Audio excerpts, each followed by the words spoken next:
when conditions are poor and you can just barely hear someone, you can barely hear someone on Morse code a lot better than you can barely hear someone who's talking.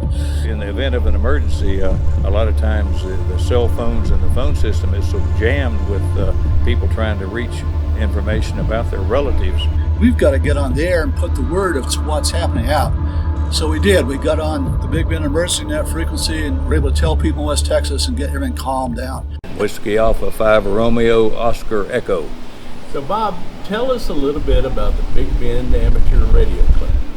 The reason for the club, number one, ham radio is a hobby, as well as other things, and for fellowship within the realm of ham radio, we wanted to have a club where we could get together and support activities of ham radio in the Big Bend area. And there we use the name Big Bend Amateur Radio Club to encompass not only Alpine but the surrounding counties, Brewster County, Jeff Davis County, and Presidio County, and invited all hams in those three counties to join our club. So we have in excess of 30 members today. We've been an active club. We also started the club to support 2-meter repeater operations in the Big Bend's Trans-Pecos area, and we've done that. And a repeater is where we can talk with a handheld radio for 100 miles or more by utilizing a repeater. We talk to a repeater is located up in our area, up on mountaintops,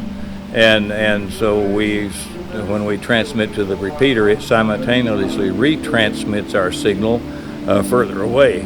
And we have a system of repeaters that are all linked together, and we can cover a lot of our Tri-County area, as well as into Fort Stockton and even up to the Midland, Odessa area into Pecos.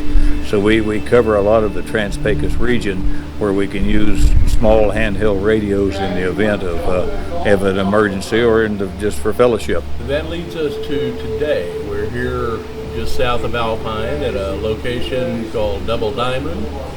And what's going on? What is Field Day? A Field Day happens once a year. It happens the fourth full weekend in June, and it's an exercise in emergency preparedness for ham radio. In the event of emergencies, a lot of times the hams are the only ones that are left on the air. So Field Day, we go out to a spot where we do not have where we can simulate an emergency situation.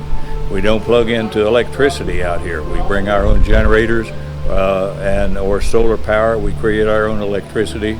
We hang some wire up in the air or erect some antennas right here in the field, and just the same as we would do, and we have done in the past when we have been called to an emergency. And when the Saragossa, Texas tornado occurred quite a few years back, for the first 24 hours, the Big Bend Amateur Radio Club responded to that. We were the only communications there for the first 24 hours, and we were able to hook up the local officials there with the Emergency Operating Center in Austin. One time a few years back, there was a flood in Del Rio, Texas, and Del Rio was completely sealed off from the east and from the north, and the only way you could get into Del Rio was from the west. And communications were not existent in Del Rio because of the major flood. We were asked to go there, which we did. And we do, a lot of times, we back up the emergency communicators that are there. And the other thing that we can do is handle what we call health and welfare messages. And that's another thing we practiced here at Field Day today. In the event of an emergency, a lot of times the cell phones and the phone system is so jammed with people trying to reach information about their relatives. We do health and welfare messages where someone can contact us at wherever we're set up, maybe at an event center or in a prominent place, and we can send messages out of the affected area for them. We're with Dave Cockrum, N5DO, and he's with the Big Bend Amateur Radio Club. Dave, you want to tell us a little bit about ham radio in general? Sure. So ham radio is at its all-time record high in terms of number of amateurs who are licensed. But I first got my license when I was a freshman in high school, and there was a radio club in the high school, and a teacher taught at lunchtime a ham radio class. Today, We don't find radio clubs in high schools. We don't find many high school age people wanting to become ham radio operators. What we find is a lot of people like myself who started way back when in 1963 to become a ham, and then people who all their life have wanted to be a ham, but for one reason or another never were able to do it. And one of the reasons was Morse code. That requirement has been dropped, and so now that's why we have more hams than ever before. And most of the people who are hams now are there for emergency preparedness. They're there for when disaster strikes. How can they communicate? How can they find out what's going on? And that's why we have so many people coming to ham radio classes now. So what would you say to people who say, well, that's old stuff and we don't need it anymore because we've got the satellites and we got the cell phones and all that? What would you say to them? I'd say that the very definition of an emergency is that things that you don't expect to go wrong will go wrong. And most of the emergencies I've been involved with, there are two aspects to the emergency. One is the physical emergency, but the other aspect is the communication emergency.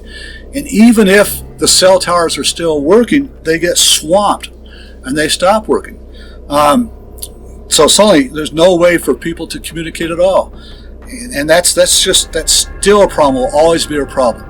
When you come down to the very, very last resort, often it's ham radio who's able to communicate when no one else is.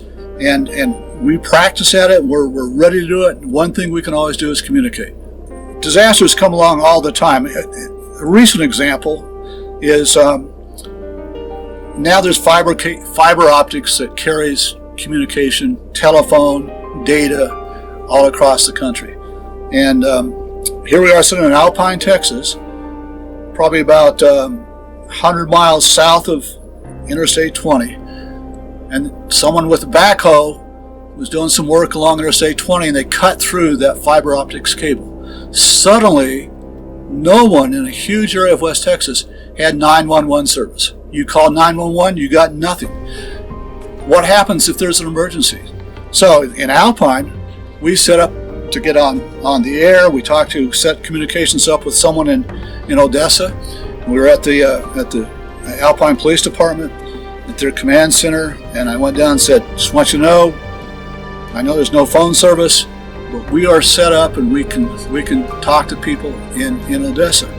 And they said, why would we need this? I said, well, for example, at Big Bend Memorial Hospital, we always need medevacs. We always need to take really severe cases and transport them to someplace else. If you get one, how are you going to be able to get a hold of that air ambulance service? How are you going to make the arrangements? 5 minutes later, the guy came running in, kind of ashen looking, and he said, we just got a call from the hospital. We need to get a medevac. And so we were able to do that. We were able to tell the person in Midland, call this number, tell them what we need, and it worked. But people don't think of it. They think it's always going to be going just like it is now. We'll pick up our cell phones. The other thing happened when they cut that, the cell phones didn't work either. Nothing worked, and it's a scary situation to realize there's no communication. So we have a set of repeaters that are spread all through West Texas, and it's the Big Bend repeater system. And one is on Christmas Mountain outside of Big Bend National Park. But we got our start with emergency communications way back when there was a Terlingua chili cook-off, and when it was all over, a young lady was missing, and they were searching for her. And the DPS set up a command post in Terlingua, in the old ghost town, but there was no communications. There was a phone line, but it was down. And so they said, what can we do? And so we sent someone down with a ham radio in their car, and then they linked to Bob Ward at his house, and then he linked from there to the DPS regional headquarters in Midland, Texas. And so that's what started us. It showed us it doesn't take much for there to be an emergency when someone needs to get hold of someone else, and it's just not going to work. One evening, I was sitting at my house having supper. All of a sudden, the place started to shake. My daughter thought someone was jumping up and down on top of the roof, and my wife thought a plane had crashed. It turned out it was an earthquake. And so the earthquake, news of the earthquake, we drove around to see is everything okay, and basically everything was okay. Can't remember what it was, a 5.6 or something. So it was a definite jolt. People felt it, I think, as far as away as San Antonio. But we drove around town. We said, "All right, everything's fine." But unbeknownst to us, the word went out somehow, and CNN picked it up that there was an earthquake in Alpine, Texas. We've got Sul State University here. All these students have parents and grandparents and aunts and uncles. People were worried about them. They all started phoning into Alpine at once. The phone system went down. No one could get through, and rumors raced wild. I was sitting at the house, turned on the local news, which comes from Midland, and they had some guy who obviously had no idea what he was talking about, but he said he was talking to hams in Alpine, and he said there are gas mains broken, there are fires all over town. None of that was happening. None of it was true. And we suddenly realized we've got to get on the air and put the word of what's happening out. So we did. We got on the Big Bend Emergency Net frequency and were able to tell people in West Texas and get everything calmed down. But yeah, it surprises me always what little it takes for things just to stop. That's another important aspect of disaster communication that no one thinks of, is this communicating with friends and relatives. And with ham radio, it's not just that you can communicate locally. But for example, the Mexico City earthquake. Mexico City earthquake just wiped out communications in Mexico City. So some hams were set up in Mexico City, and we could contact them.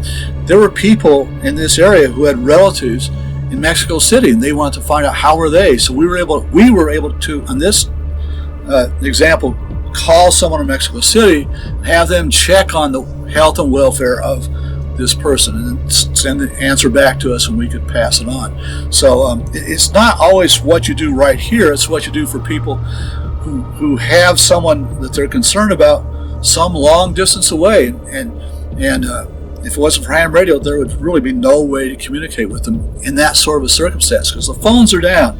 And you can talk about sat phones, but they can get swamped very readily if that becomes the way to communicate to an area. And you've got all the different agencies using that one satellite. Before long, it's out of commission also.